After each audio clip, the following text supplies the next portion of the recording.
På Twitter så presenterar han sig själv som vetenskapsjournalist, dokumentärfilmare, författare och klimatredaktör på Dagens ETC. Jag skulle vilja introducera dig som en vuxen version av Greta Thunberg. Välkommen, Jens Ergon!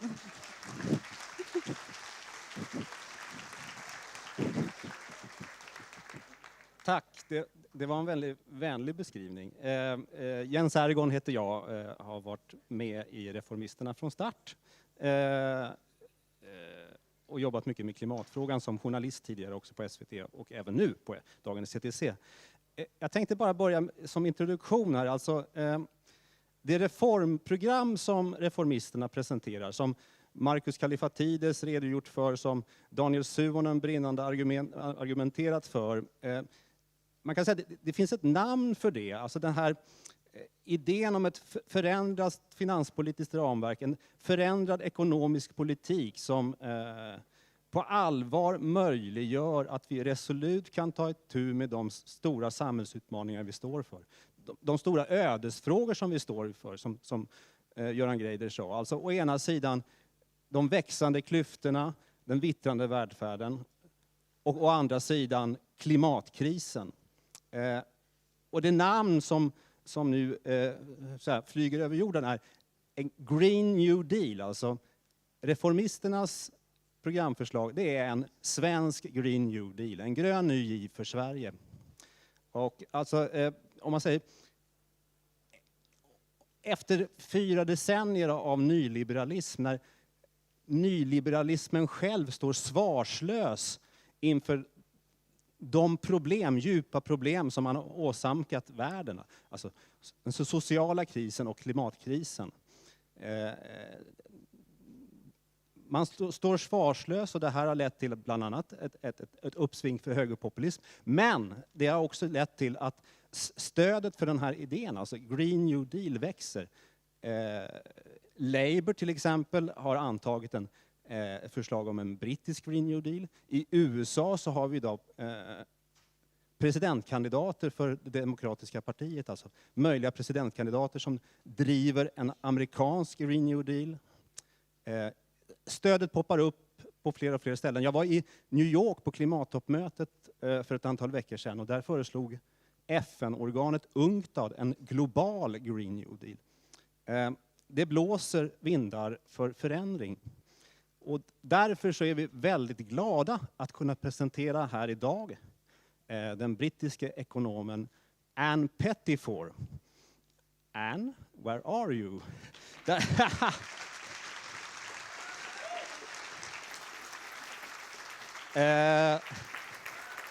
Anne, you were actually one of the initiators of the whole idea of a Green New Deal 10 years ago, yeah. Around the time for the financial crisis. And now the Americans think they invented it. Yeah. But okay, fair enough. And I mean, that was 10 years ago. Now there is a new and very interesting momentum from this idea. And you have written a new book, The Case for a Green New Deal. There it is. It will come in Swedish this spring. Yeah. Well, we are very proud of have you here. The floor is yours. Thank you very much.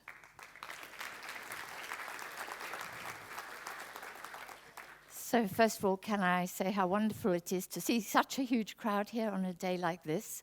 Secondly, to thank you for all listening in English, speaking English, and I apologize for my lack of Swedish. I have only one sentence in Swedish. Jag är reformista.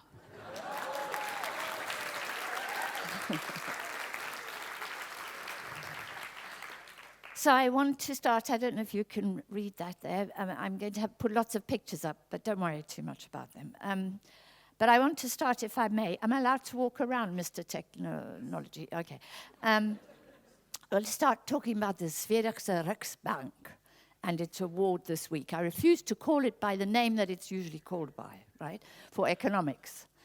And this, for me, is so symbolic of the problems that we face, including the problems that were raised in the previous session about immigration and so on. And that is that they've made an award this week to 3 very sound economists, and I don't want for a moment to undermine Banerjee, Duflo, and Kramer, the 3 economists who won the reward, who were conscientious, good economists. But the striking thing about their work, and the thing that the S-förening Riksbank really liked, was that it was concerned with small, manageable things. They like that, right? They don't want us to be thinking about big things. They don't want us to think about global things. They want us to be thinking about small, manageable things. And in particular, they would like development economics to be about poor people and focusing on poverty. Please, no economist must devote any time towards doing randomized controlled trials on the rich.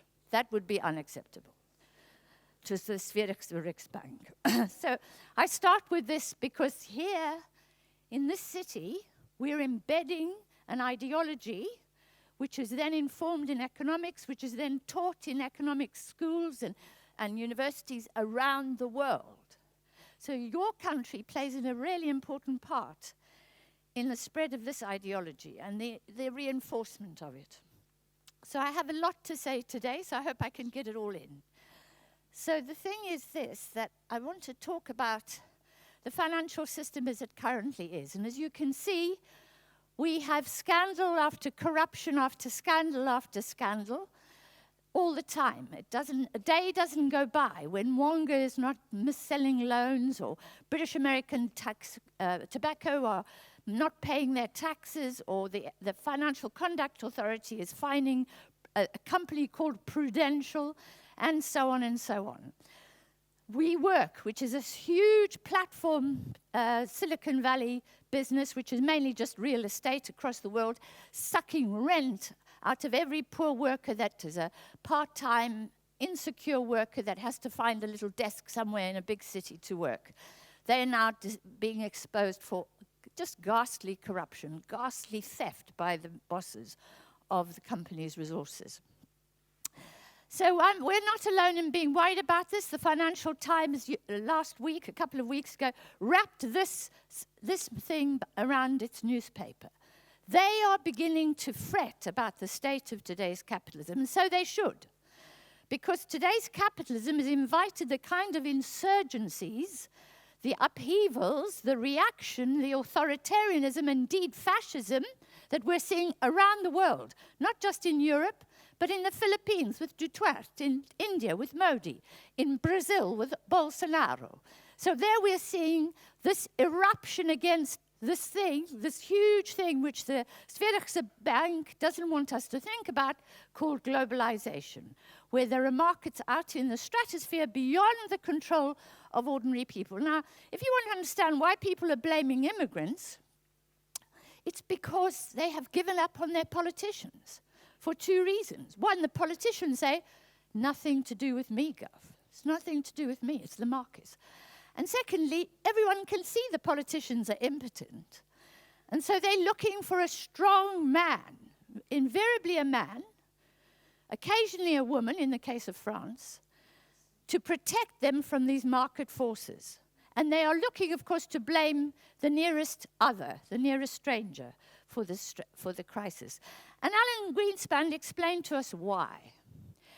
Because he said very clearly, very arrogantly, thanks to globalization, policy decisions in the United States have been largely replaced by global market forces. National security aside, it hardly makes any difference who will be the next president. The world is governed by market forces. And the Swedish central bank doesn't want you to know that or to talk about that. So capitalism, time for a reset. So I want to argue today, I want to do the very big picture today, which is quite daring because we haven't got a lot of time. And I want you to understand one big point, which is that our financial system is not national. There's no such thing as the Swedish financial system or the British financial system. All financial systems are globalized. All operate beyond the borders of Sweden, beyond the British borders, beyond, right? We live in an international system. And that in itself would be problematic enough. But who governs that financial system? Well, as Alan Greenspan says, that financial system is governed by what I will define as private authority.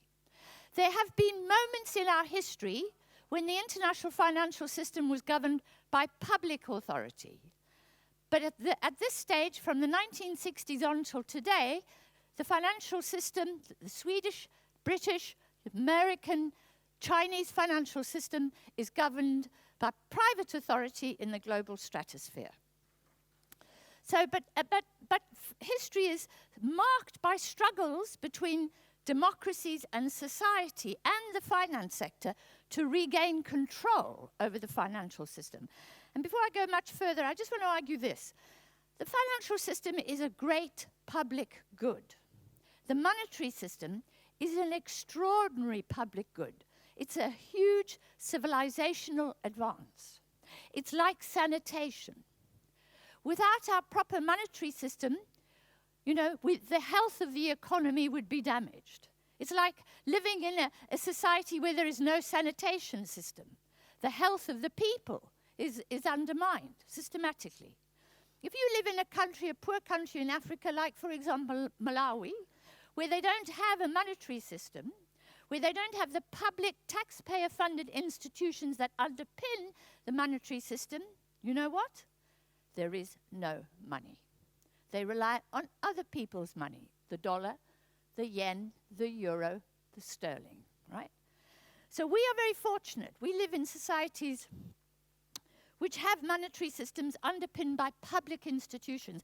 And I just want to say one thing, because I'm not here talking about my book, which I was here in April to talk about, but I want to just repeat some of the key principles. Money is not a commodity, right? Money is a social construct in every shape or form. It's a social construct, right? So money, as Joseph Schumpeter once explained, is nothing more than a promise to pay. And you know that because when you go to the shop to buy a washing machine, if you have a credit card, and not everybody has a credit card, but even when you go to buy your coffee with your debit card, this fancy thing young people just wave around like this, right? When you show your debit card, it says you can trust Anne Pettifor to pay £5 for a coffee and a croissant in London, right? If you have a credit card, it says you can trust Anne Pettifor to pay £300,000 for a washing machine. But there is no money in your credit card account. You haven't put your savings or your monthly income into your credit card account. There is no money. All there is a promise to pay. And that's the power of the monetary system. As a result of that, there's never, ever a shortage of money. So if we have to transform the economy to end poverty, if we have to transform the economy to end our dependence on fossil fuels, money is not the problem. Never, ever. Because we can make promises ad infinitum. The question is, can we hold our promises? You know, are we intelligent enough to make a promise? Have we got the physical strength to make promises? Have we got the ecological resources to make promises? Those are the finite limits. But the ability to make a promise is not finite. The problem is this, that when Anne Pettifor puts her card before the shopkeeper, can he trust her? Can he trust her bank? Can he trust the government to arrest her if she cheats and doesn't pay for a washing machine? That is the thing. So what happens is we underpin the promise with the criminal justice system, contracts. We underpin the promise with the bank. The bank acts as an intermediary, the agent. The bank gives me the card which says you can trust her because the bank is looking after my money. We underpin it with a taxation system which collects money, which helps to determine the value of the currency. We have an accounting system for measuring assets and liabilities. If we live in a country that has those things, you can be sure that you paid for them. With taxpayer funds, we've built these public institutions that underpin our monetary system. When the monetary system goes global and beyond our reach, it is still drawing on taxpayer resources. I'll give you an example. The global financial capital markets, companies like BlackRock. Have people here heard about BlackRock? I would be surprised if you had. It's a secret, it's more or less secret company up there, but they look after $6 trillion at least of pensioner savings, and I'm pretty sure your savings are in there too, right? Your government, if it's been like mine, has privatized pensions, and so instead of giving our money to the government, we've given it to BlackRock, and they're out there in the stratosphere with $6 trillion of your cash, and they don't know what to do with it, because they can't put it in a high street bank, because the high street bank only guarantees $80,000 or £80,000, and they've got $6 trillion, right? And the bank could burn down, or it could collapse, or whatever. So they can't put it in the bank. What do they do with it? They buy government debt. They buy government bonds, the safest asset in the world. Why? Because every government bond, which is a promise to pay, is backed, but in the case of Britain, by 30 million taxpayers.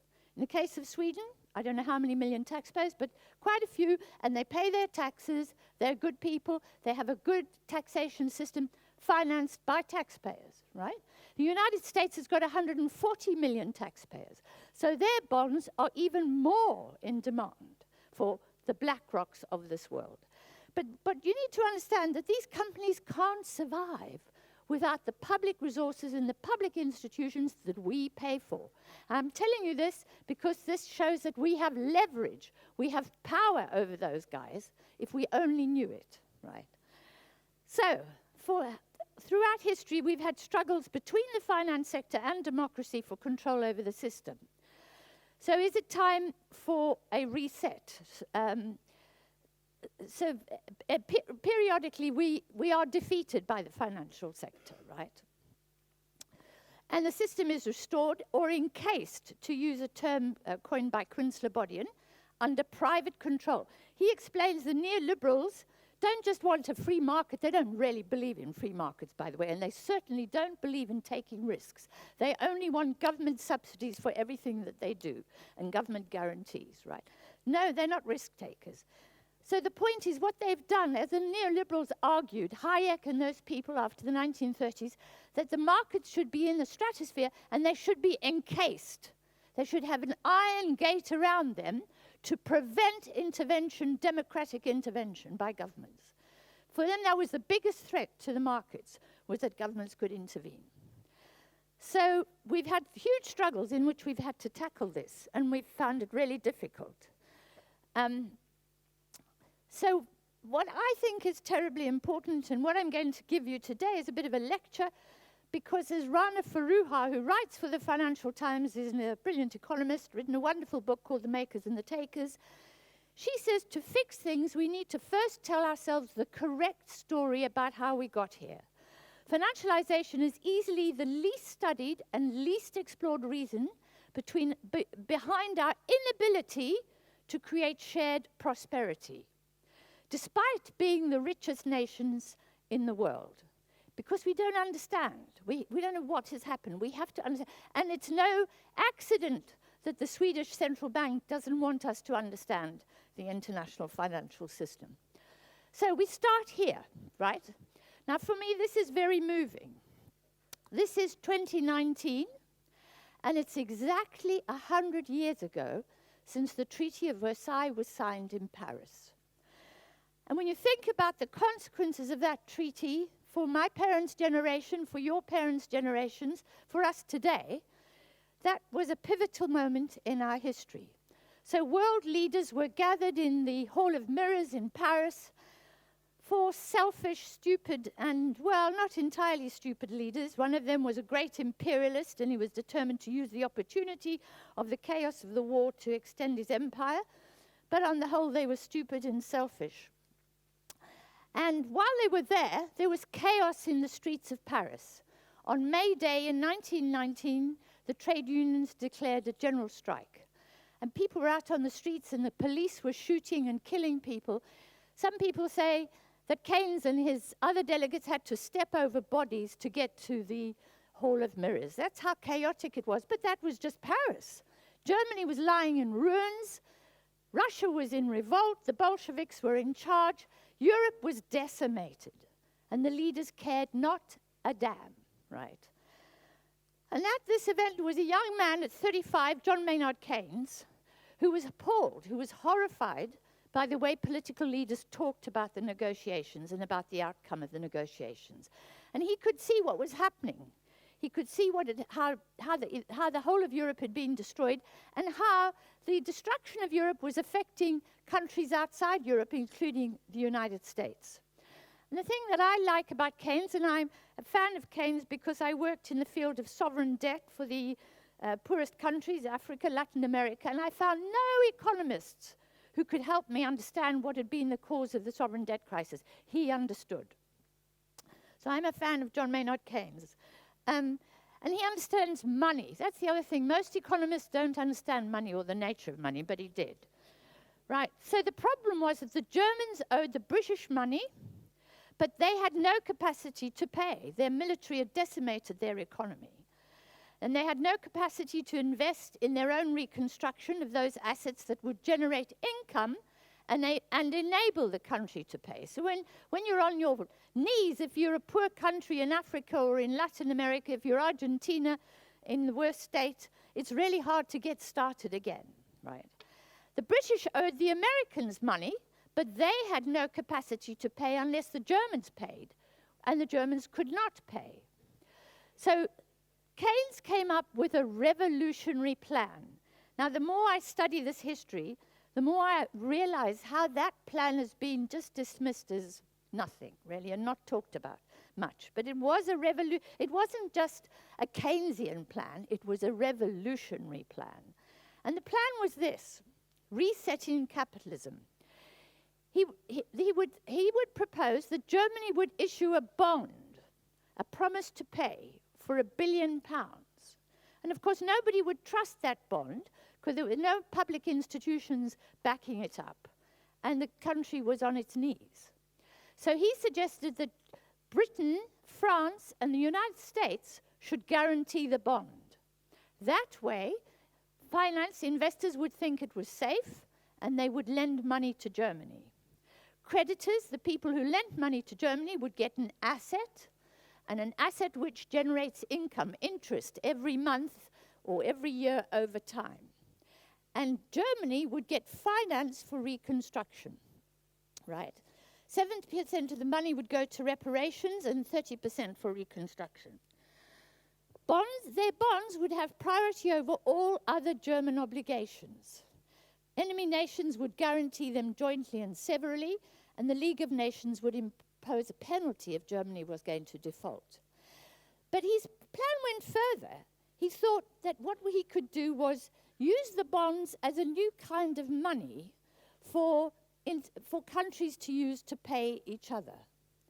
And the reason why this plan was revolutionary was because it would displace and undermine the gold standard. And the gold standard was the globalization of the day. It was this fantastic machinery of deregulated finance, international finance, right? Keynes was proposing a system backed by public authority, and he was enabling the public sectors of these different nations to have a different kind of money from that issued and managed by Wall Street, the City of London, and so on. So he takes his plan, first of all, to Clemenceau, first of all to Lloyd George, who's a cynical old bastard, really, but he agrees. The Treasury, the British Treasury, which is deeply conservative, thinks, yes, this might save us all. Clemenceau, who is a weird fellow, he says yes.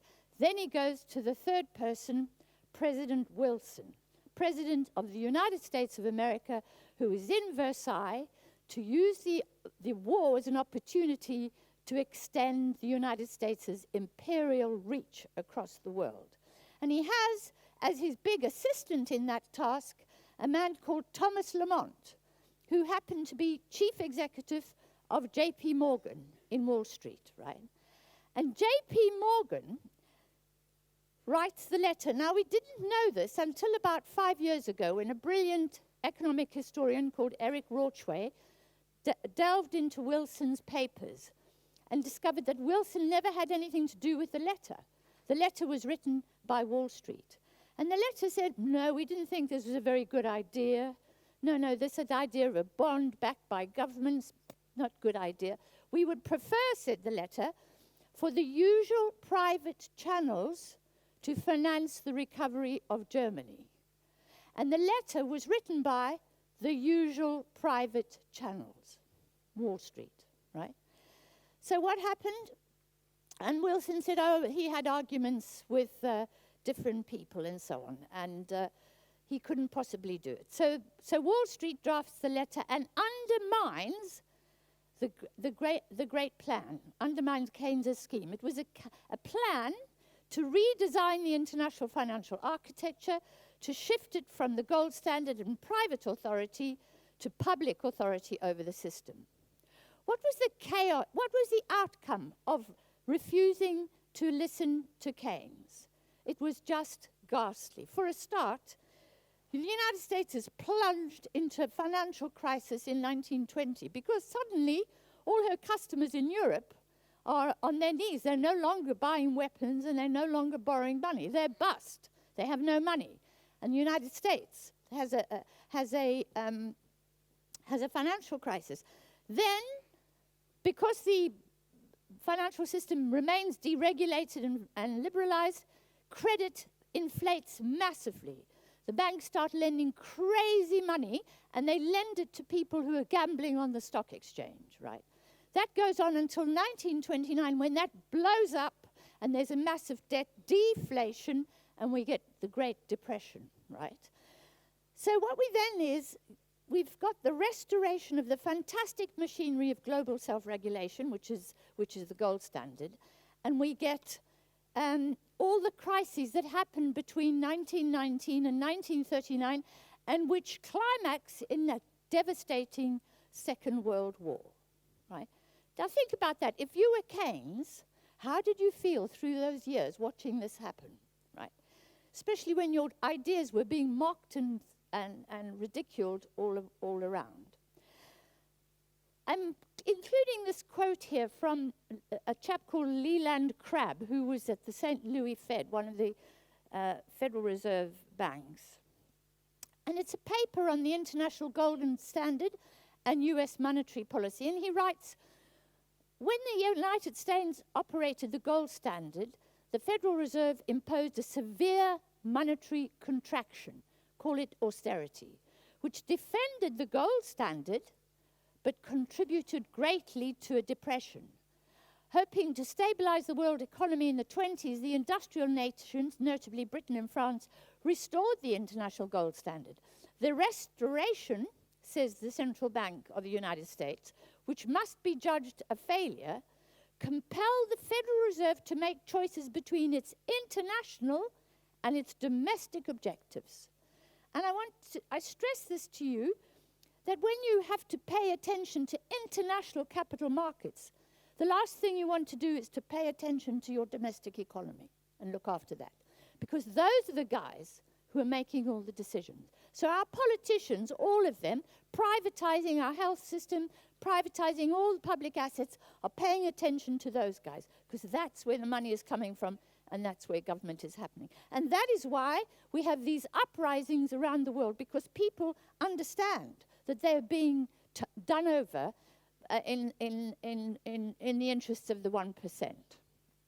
So we get the passing of monetary hegemony to the United States, we get austerity, central banks are made independent, capital markets are liberalized, high real rates of interest are imposed, and the British have a huge, colossal war loan issued at 5%, which is almost impossible to repay. We get mass unemployment, deflation, and industrial unrest. We get the roaring 20s, debt deflation, the rise of fascism, and a devastating world war, right? So this is the circumstances, and this is the relevance of my talk today to the Green New Deal. These are the circumstances in which a man, FDR, Roosevelt, is elected as President of the United States on the 6th of March, 1933. And in his inaugural speech, he revealed himself as a monetary radical, as if you like, a financial system radical. He had been the governor of the state of New York when the Wall Street house of cards collapsed in the great crash of 1929. He watched over New York as 5,000 American banks failed, an average of 100,000 jobs vanished each week, and almost 25% of the American workforce was unemployed by the end of his governorship in 1932. So he knew what the problem was. He'd read Keynes. He understood what had happened in 1919 in Versailles, and he understood what Wall Street were up to. So he makes this speech, and it's a profound speech. If you get a chance to go home on the internet and look up his speech, I recommend you read it. He talks about the practices of unscrupulous money changers who stand indicted in the court of public opinion, rejected by the hearts and minds of men because, faced by the failure of credit, they have proposed only the lending of more money. Someone was asking me over lunch about, profits and industrial strategy and the financial system. Today, the world as a whole produces, in GDP terms, about $80 trillion. If you add up everybody's contribution and all the work done around the world and the income that comes, $80 trillion. Out there, there's $370 trillion of so-called financial assets, right? It's actually fictitious capital, but it's out there. It's huge sums of money. Because faced by the failure of credit, they have proposed only the lending of more money, the creation of more credit. And we'll talk about why that hasn't yet imploded. The money changers, he said, have fled from their high seats in the temple of our civilization. We may now restore that temple to the ancient truths. That very night, he began the process of taking down the gold standard. He dismantled the international... Now, of course, the United States was powerful. It was a huge economy. He had a massive political mandate. He could do this. He said to his staff, we are no longer on the gold standard. Tonight, I want the banks to hand over all of their gold and give it to the Treasury. We're no longer going to measure the value of the American currency relative to the amount of gold in the vaults of Wall Street. We're no longer going to allow money to just flow across borders without any hindrance. We're no longer going to let Wall Street determine how much to charge in terms of interest rates. And we are no longer going to let Wall Street decide how much the government should spend, i.e. fiscal policy. Wall Street wants austerity for the masses and monetary radicalism for the few. That's what we have today. That's exactly what Wall Street wants, right? But Roosevelt says, no, we're not having that. So I want them to hand over their gold tonight. And his staff said, well, it's a bit embarrassing because, tomorrow's the Sabbath. We can't do that tomorrow. So he said, okay, Monday. On the Monday, he closed the banks and the gold came in.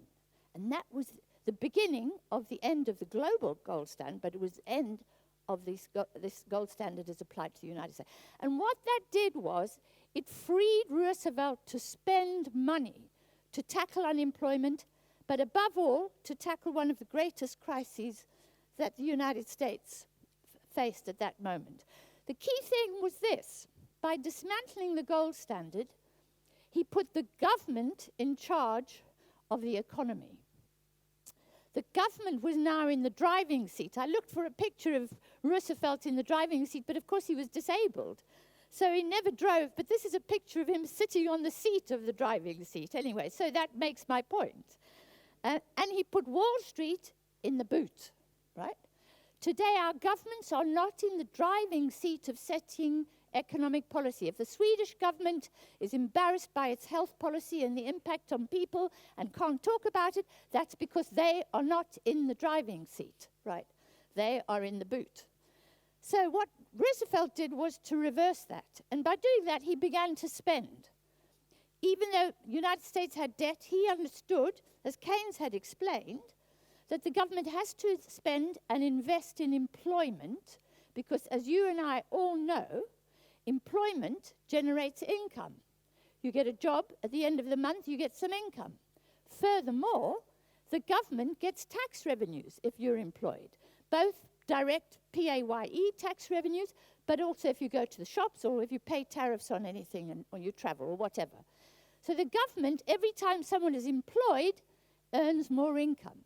So if you want to balance the books, the best thing to do is to create employment and generate income. High-paid, well-skilled employment is the best way to balance the books. And he understood that.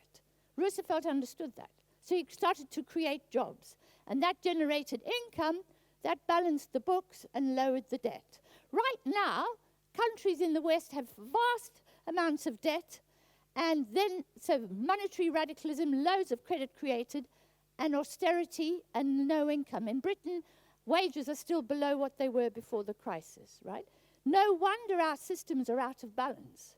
If we wanted to fix them, if we wanted to tackle immigration and racism, if we created good jobs and paid them high salaries, that would quickly balance the books and restore prosperity. He understood that in a way that our politicians don't. And as a result, masses of jobs were created, and he became something of a hero, of course, for doing this. I'm not saying he was perfect. There was a lot wrong with Roosevelt, and I don't want anyone to think that I am stupid enough not to know that in many ways he was a racist, for example. He segregated the workforce in his conservation corps.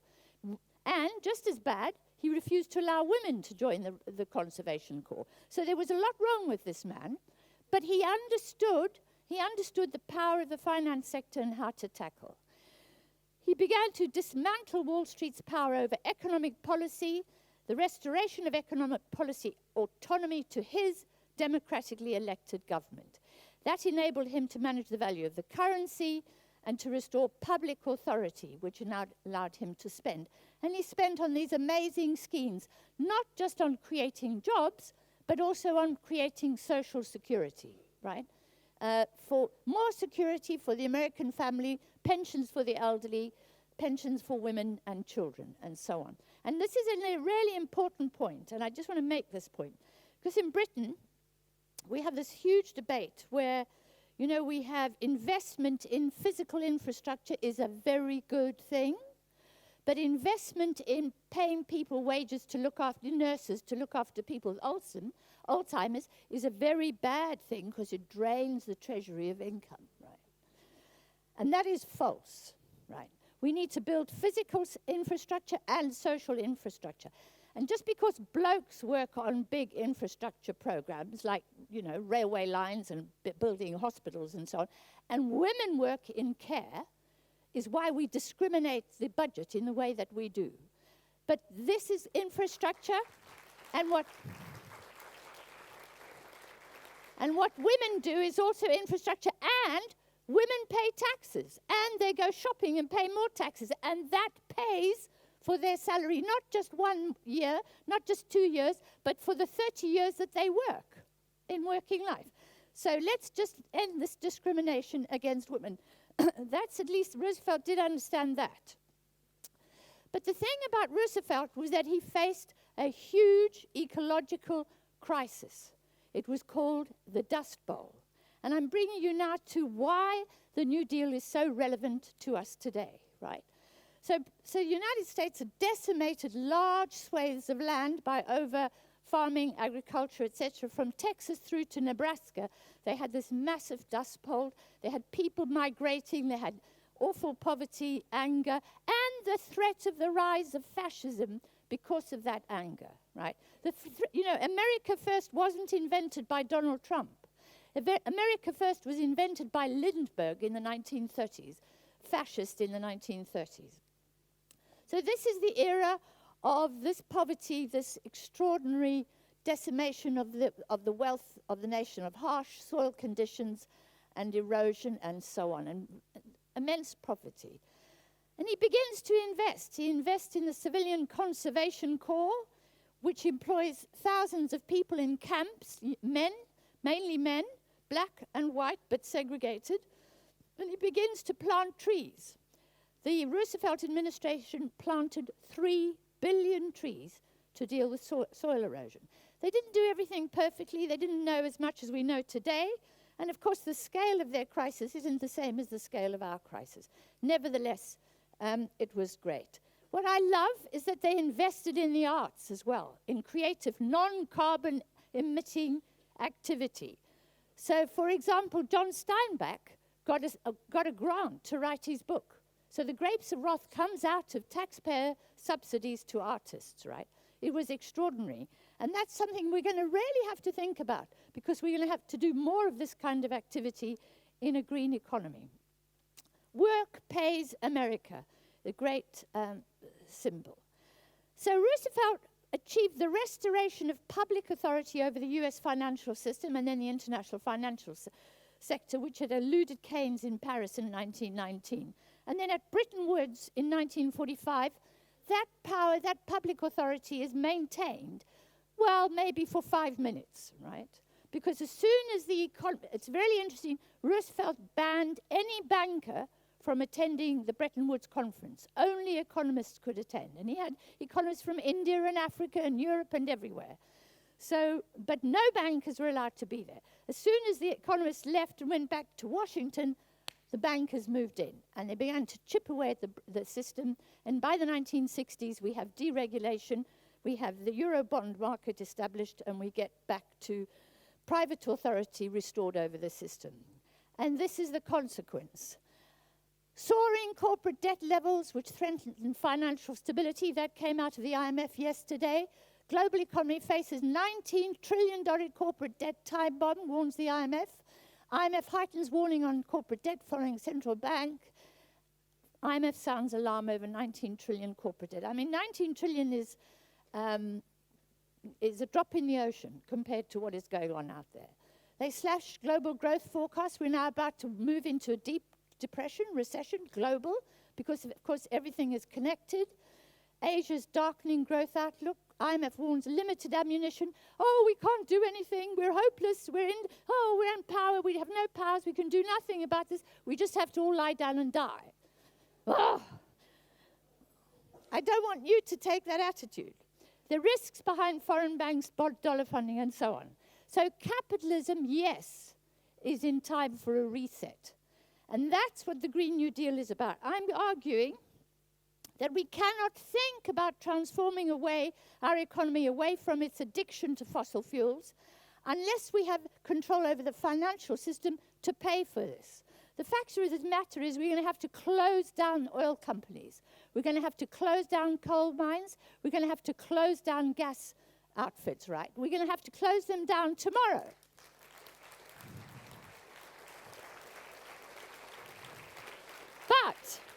But it's going to cost us money. We're going to have to compensate the shareholders, whether you're socialists or not, because the shareholders are your pension funds and your insurance companies. You're going to suffer if they're not compensated. Furthermore, there are millions of workers there. They have to be compensated, and they have to be retrained, perhaps, but helped to adjust to the transition in a fair and just way. The reason why the trade unions are so skeptical of the Green New Deal is because they all remember Thatcher and the miners, right? And we have to explain that we have a plan for this not to be like Thatcher and the miners, right?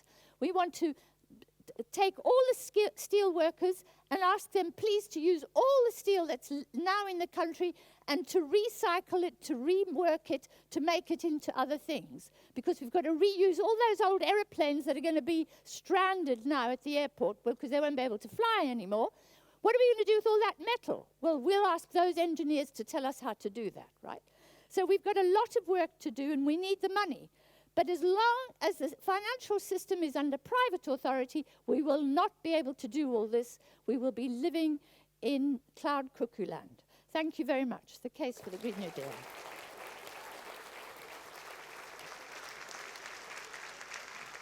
That was too long. We scrapped most of the questions. I will just put one.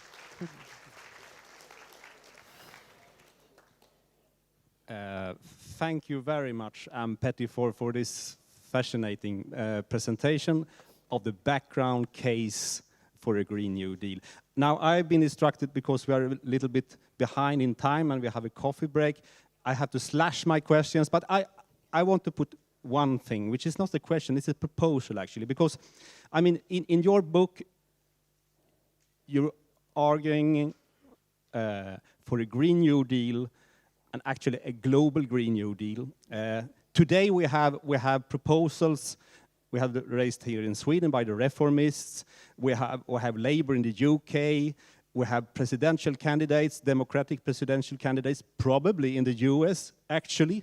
Yeah. Could be a US president next year, actually, Yeah. working for a Green New Deal.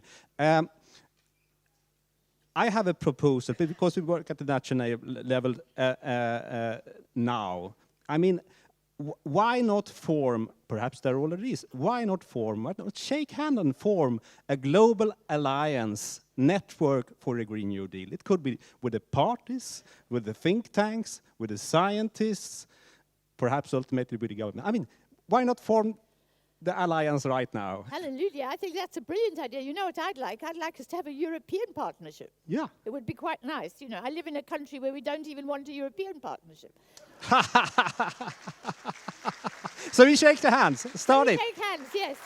Great. So it is true that we should have these networks, and we have these networks, and the power that we have through the internet is something we can't allow this Zuckerberg to control this, right? We have to take power over this. But the factor is we still need state intervention. We still need the state, because only the state can act in that collective way on our behalf, really. Because, you know, I bet if we have such a network, as John was saying earlier, you know, those of us who've been on the left for far too long know how easy it is to argue about small differences and to fall apart, right? But really, what we need is international state coordination. But what we should do in the first instance is create your network to put pressure on all of our states to do and that's what's happening, in a sense, with Extreme Rebellion and with Greta, the wonderful Greta Thunberg, whom I'm very proud to say I met last time I came here. So the thing is that we need that pressure and that we need those networks for that purpose of getting our states to act in our interest and not in the interest of the finance sector. Thank you. Yeah.